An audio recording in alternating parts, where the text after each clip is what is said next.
there are huge issues with this, and if we can't trust our regulators with the current oil and gas operation we've got right now, and with all the problems that we have, and now we're going to add an additional hazard to the ground and say that everything's going to be okay with it, this sends up a lot of red flags for me.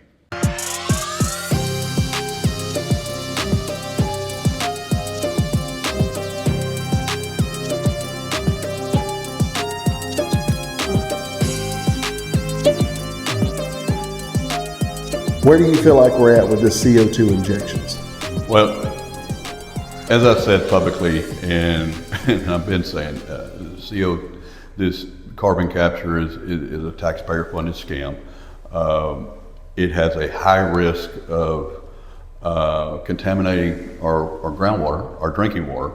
Nobody has proven to me that it's going to stay in place and that it's going to maintain integrity. And the reason why I'm saying this is when CO2 contacts water, it turns into carbonic acid, and carbonic acid eats everything. It eats steel, it eats cement, and nobody has proven to me that it is actually beneficial for the environment. And you don't, I mean, you know, this is going out on a limb here, but you don't trust their reporting? No, I mean, from what I learned in the EPA town hall, they said everything is going to be self-reporting. And I've told everybody, you know, around the state, self-reporting only works on the golf course, and that depends on who you're playing with. You know, some people you got to count every shot, including your own. Sure. Yeah, sure. And then that's kind of the way it is. That's the way with produced water injection. That's kind of the way that the carbon capture people are operating as well. I mean, this is the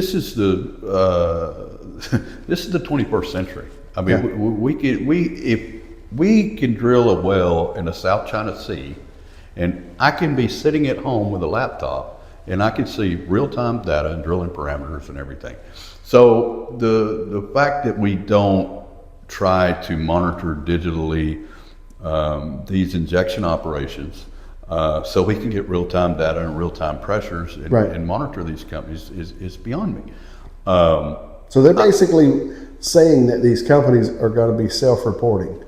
That is what I've learned from EPA town halls before the Railroad Commission got primacy over Class 6 injection wells. Now, what does that mean? So primacy means that they have regulatory authority, permitting authority. Okay.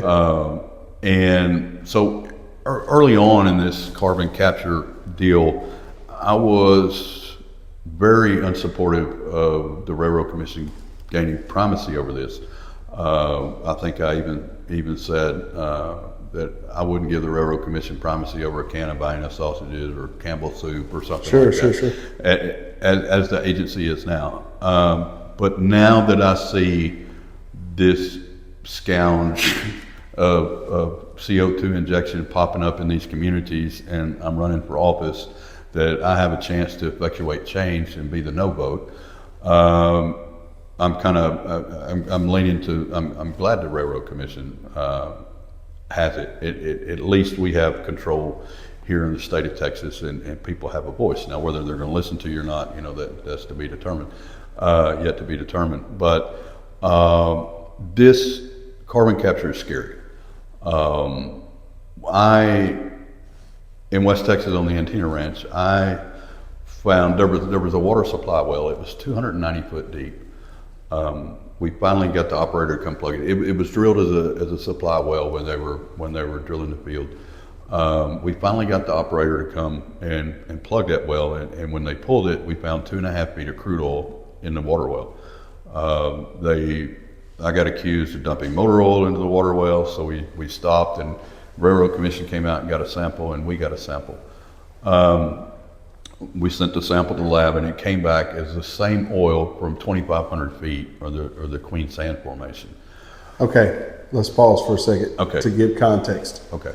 2,500 foot down. Mm-hmm. You said the Queen Sand? The Queen Sand. Yeah, it's the equivalent of the Woodbine in the east. Okay, so 2,500 foot below the surface of the ground mm-hmm. is Queen Sands Formation at that ranch. Yes. And you said 290 foot deep? Was the bottom of the water well. Was the bottom of the water well. Yes. And there was oil from that field Yes, in that 290 foot correct. water well. Yes. Wow. So what through produced water injection and over injecting the water flooding, which is another enhanced oil recovery, where you inject water into the same formation that you're producing. It's like washing rock. Okay. If we took a cinder block and threw it to the windshield of your truck, and it fractured, it just everything's just allowed to go wherever it wants, and that's from over injection. So we know that oil and gas operations have in the past and currently contaminating our drinking water, our groundwater. If you look at what's happening in Midland on the T-Bar Ranch, they had bought water rights on a ranch for future use. I mean, this happened years ago, but they were smart enough and planned enough that, hey, we're going to need some water in the future. So they bought the water rights on a ranch west of Midland and built a pipeline to it, and it ended up being contaminated by a defunct oil and gas company, and eventually the citizens of Midland, the city of Midland, are having to clean it up. The Texas Tribune did an article on that several weeks ago. So we have evidence, and we understand that oil and gas operations do contaminate the groundwater. And the Railroad Commission is one of their first charters is to protect the groundwater from oil and gas contamination. And when we're talking groundwater, we're talking about drinking water. Yeah, we're talking about your well water. That's I lived in East Texas, and I had a beautiful little, I believe it's 34 foot deep, and it was cold and sweet, and it was gorgeous water. Yeah. I lived overseas so long, and one of the luxuries when I would come back to visit was every time I'd see a water fountain, I'd run to it and get a drink, because you just don't see that over there. People don't. You don't go to Brooks Brothers and see a water fountain, over by the pharmacy. And I would always run to the farm, and I'd be with my mom, and she said, "Wow, you're drinking a lot of water. You dehydrate?" I said, "No, I just like drinking out of a water fountain. It's novel to me. Right. I won't touch them anymore. It's unfortunate. We have really, really great water in this state, and I'm very leery about drinking tap water anymore. I mean, I'm not saying bottled water is any better, but if you want to get a really good idea of the water crisis that we have here in Texas, is go to Sam's in Odessa on Sunday, and you see the big trolleys of people buying bottled water, and these are not like offices or employees buying water for the job site. These are families that are going out with one shopping basket full of groceries and a big trolley full of drinking water, and and that's real. That's happening out there. The carbon capture. What concerns? I have a lot of concerns, and one of the main concerns that I have. I mean, okay, we're gonna continue.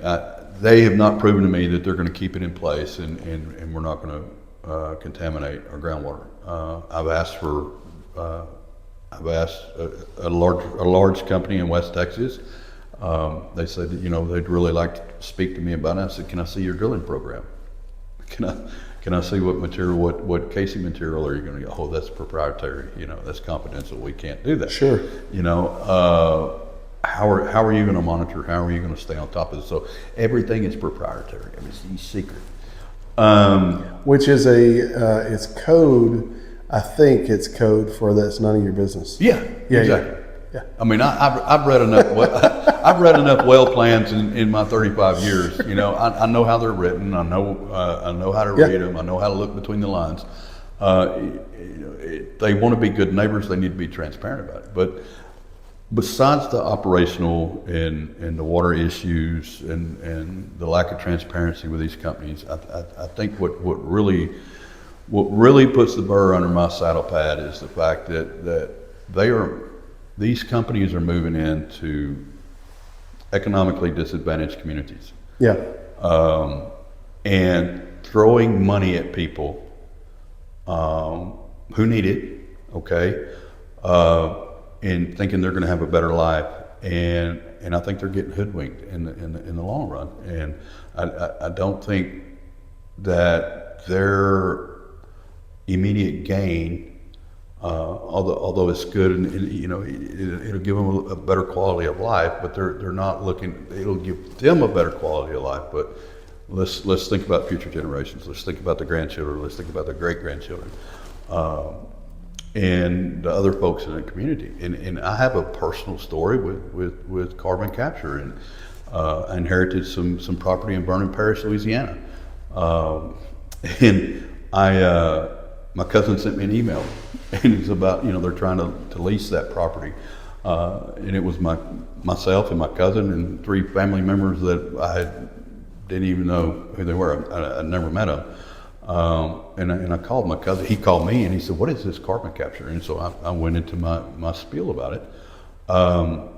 But he sent the lease agreement, and I had the benefit of a bunch of lawyers during the Chevron litigation, and so I had him read it. So, oh man, this is great. You know, this is one of the best paying leases I've seen. And I sent it back to the family, and I said, this is the lease, and this is a good lease, but this is why I'm not participating. And I listed all my reasons for carbon capture, and I said, y'all do whatever you want to with it. Leave me out of it. I said, I don't want the money. It's blood money, and I don't want any part of it, and left it at that. And fortunately enough, they listened to me and walked away, and the company went away, and we didn't lease. But I think this is a very predatory practice that they're doing, coming into these communities and throwing a lot of money at people and trying to make this thing work. And Yeah. If they were coming at it from, and it hadn't really been proven to do anything for the environment. I mean, it's speculative as far as I'm concerned. At best. At best. If they really want to do something for the environment, why don't they invest their money in cleaning up this produced water, which is the immediate threat Right. to our water and the oil and gas industry as a whole, and invest in recycling and repurposing this produced water, and that's where the money is better spent. You know, gosh, Newton County in this part, you know, we're logging capital. You know, this is big logging industry. Sure. Let's plant trees. Let's clean this water enough where we can irrigate and grow trees. You know, work with Stephen F. Austin, the forestry department, and let's find something that we can use this water on, and that'll benefit the community a lot better. Sure. You know, these are the type of investments. Nothing is green, and green energy, that nothing is green. Okay, the greenest thing, if they want to be green, the greenest thing they can do is recycle this water and plant trees. And, Yeah. and trees will take out far more carbon Yeah. before they can get these plants built. Yeah. And it not only benefits the planet as a whole, but it also starts to benefit the community. And these are the solutions that we should be looking at, and not trying to scam the government out of a paycheck, some carbon credits and some tax incentives and things like that. This is where I'm coming from. So now that the Railroad Commission has primacy over these injection wells, should I get into office, you're not going to see Hawk vote for a CO2 injection well. I'm not believing you can't convince me that this is the right thing to do. You can't beat me to make me say that this is the right thing to do. You know, I'm going to stand by what I've been talking about. This carbon capture deal for the last 2 years. I'm standing by it. Sure. So tell me this. So if it affects drinking water, I hate to simplify it on this level, but I think it matters. If it affects our drinking water and the water table, okay, or potentially can, okay.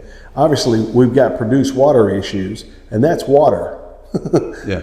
We've got oil and water well issues from roughly 2,500 feet down, working its way up through all of the fractures to get into a water well that you were referring to a minute ago at the ranch, right? Or you were referring to about the water well, right? With actual oil in it. My question is, if CO2, if carbon is injected and then it begins to find its way out, because it's not like they're digging a hole and putting some sort of capture system in the hole. They are looking for these fields and these zones to be able to pump that into, right? Is that what I'm understanding? Yeah. When it begins to make its way out, if it makes its way out to water, then it turns to this Carbonic acid. If it gets to our drinking water, it's no longer drinkable. If it gets to our creeks and lakes and rivers, It's going to kill all fish. and you said a minute ago, If it escapes in the atmosphere, it's going to kill our trees. Look, you can go back and look at a blowout that they had in Louisiana several years ago. I won't mention the company's name. They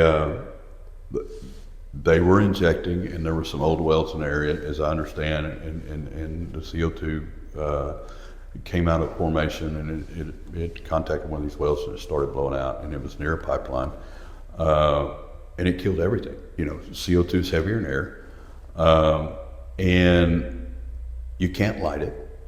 Hydrogen sulfide escapes. You can light it, set it on fire, and you can work with it. You can't light CO2. And it kills everything. And these are risks. And so when these companies tell me, oh, we can keep it in formation, we can do this, that, unfortunately for them, I worked in the well control side. So I showed up when things got really bad. Sure. And so I've seen different companies from around the world have issues. And when you draw it out on paper and you do the engineering and you do the geological studies and all that, and you put it on a piece of paper, it may look really great and it may look really doable. But when you put the rig on location and you start spinning the bit, and then you get into the completion phase, and it's like, what are these guys going to do for cementation of the casing? What type of casing are they going to be using? Because the CO2 is very corrosive. I've asked these questions, and like I said, I always get the little, well, that's proprietary. So what is to keep them from using a lesser grade casing for this kind of stuff to save some money? Oh, well, we don't do that. We know how important this is. Yeah, well, okay, fine. It's, but then again, out of sight, out of mind.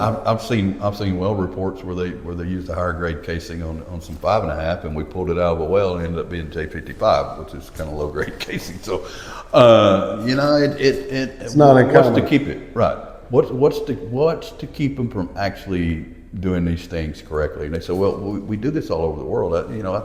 I think Indiana's going to do it. I know maybe last year or year before last in Illinois, they had a failure on a carbon capture well, and it was several months before it was reported. Because they're self-reporting. Because they're self-reporting. There are huge issues with this, and if we can't trust our regulators with the current oil and gas operation we've got right now, and with all the problems that we have, and now we're going to add an additional hazard to the ground and say that everything's going to be okay with it, this sends up a lot of red flags for me. Wow. Any last statement you want to put out there to people who don't know Hawk Dunlap? Look at my website, hawk4texas.com. There's quite a few articles on there. The press has been really good to us. The Houston Chronicle, the Reuters, Bloomberg, they've been very favorable. They've covered us over the case of this litigation. There's some notes from me posted up there, some of my thoughts, and, Sure. and things that I want to do, social media. If they want to be a little bit entertained, they go to YouTube, I mean, TikTok. hey, look, I'm nearing 126,000 TikTok followers. There you go. I tease my teenage children all the time. I have more followers. They got an influencer dad. Oh yeah. My daughter plays golf in high school, and I got to follow them around on the course, and they were with their group, and that she introduced me as her dad. And I said, the first thing I said was, "So, how many TikTok followers you have?" and I love doing this to high schoolers. I was in New London, Texas, the other day, and I was speaking to some seniors. I have a friend that's a counselor there, and you know, it's a time of year where seniors, oh, do I go to school? Do I go to trade school? Do I get a job? And so she just wanted me to come and tell my career journey. And you know, walk in, an old dude with gray hair, and everybody's pouty, you know. So, well, I got to listen to this old guy. So that's how I started my conversation. I said, "Who all has TikTok?" And everybody raised their hand. And I said, "Okay, who has the most followers?" And just some girl, "I have 1,200." And I went, "I have 125,000." Yeah. So no, TikTok is a great way to get acquainted with me. Of course, Facebook, Instagram. I'm not real strong on the Twitter X. I'm there. And, you know, I don't post a lot, but yeah, I'm all over the place. I'm accessible. I really try. If folks are going to make a comment, I really try to spend an hour or so in the morning, an hour or so in the evening, trying to get through and liking comments or trying to answer stuff. I figure if people are going to take time out of their day to write something, even if it's dumb or silly or inflammatory or whatever, you know, I at least owe them a little something, you know. So I really try to be engaged, and that's what that's what it's been for me. I mean, I'm not going to spend 4 or 5 hours a day on it, but you know, I do like to run through and look and see, and and a lot of people have reached out to me. Social media has been a good tool. It's gotten my story out there. It's gotten our calls out there, but it's also been a tool for people to reach out. I mean, just not long ago, a lady in Brenham was having a water well problem, and she has natural gas in her water well.